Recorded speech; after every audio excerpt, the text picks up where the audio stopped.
Very good presentation. I would like you to get back to your risk analysis for a second. What assumptions you made in order to come up with this analysis, the risk analysis? And two, if that translates into the cost and the maintenance and operational costs?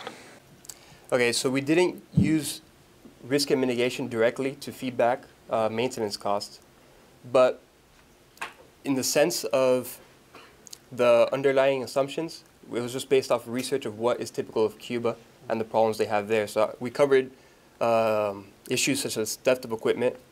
That could happen in Cuba. You never know what they'll make out of an access point. And then besides that, ALBA 1, that's the only link, so we consider that extremely severe.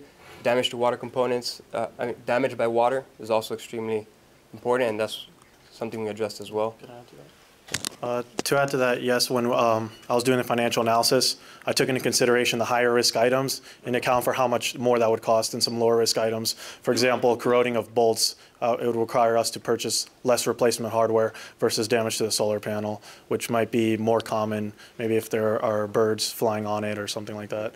So yeah, it was taken into consideration and where to allocate funds, how severely. They needed to be weighted. Thank you. Well, good presentation. One question, have you guys looked at, and more of a question, with this network, once installed, the benefit to, say, the maintenance or operation of the rest of the infrastructure within Cuba, is that something that could be considered or would be viable, or do they have some other way to do it, or it seems to me like that might be a good option? Yeah, I definitely think it could be spread to different industries that could have, so our particular system, we targeted at the general population, but it could definitely be transferred to an industry where, say you have, you wanted a central point where everyone can connect, you can definitely establish the same system because each single access point allows for up to 512 active users, and there are more advanced access points out there that can carry more users. Right, so that's a commercial opportunity to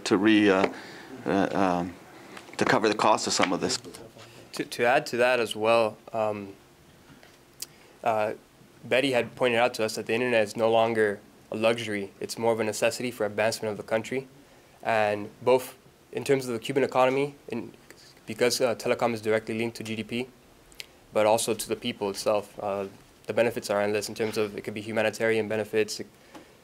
There's so many different areas we can tackle. We focused on tourism and medical and education because we felt that those correlated with Cuba and a lot of the goals it's set.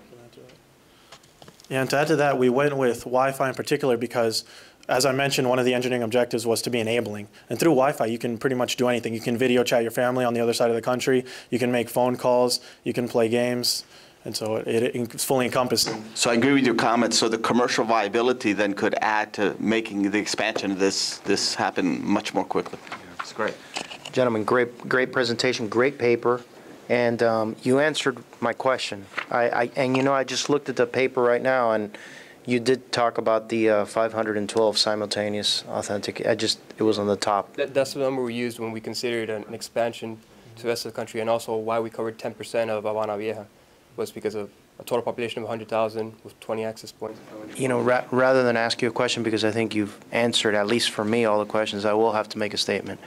My wife's father and grandfather were both electrical engineers in Cuba, both specialized in telecommunications, and I know that right now they're smiling because this changes the country. So congratulations. Well, this is another presentation that is very pertinent and opportune for the stated purpose of this competition, like all the other presentations were. Congratulations. I was impressed by your visuals. I like your visuals very well. And the impact that this project can have in Cuba would be tremendous because it would change, it would transition Cuba from old telephony communication to the new systems will probably make the telephone in Cuba unnecessary for quite a number of people. I also think that the implementation of this project in particular is very very easy to start implementing early in the transition period. And so I was going to ask you about the AP 1130, the access point selection that you made.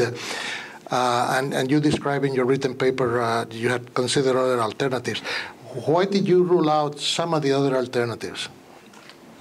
So I think you're referring to our design matrix.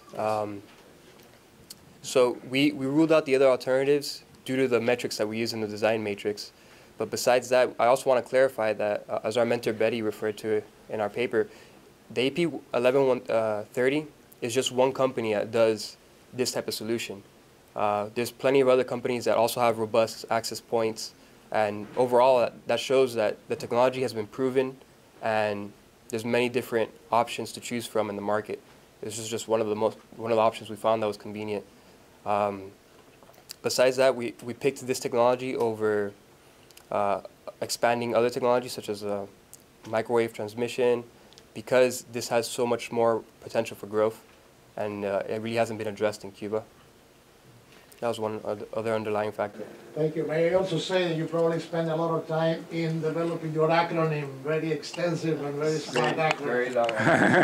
Longest acronym I've ever made, probably.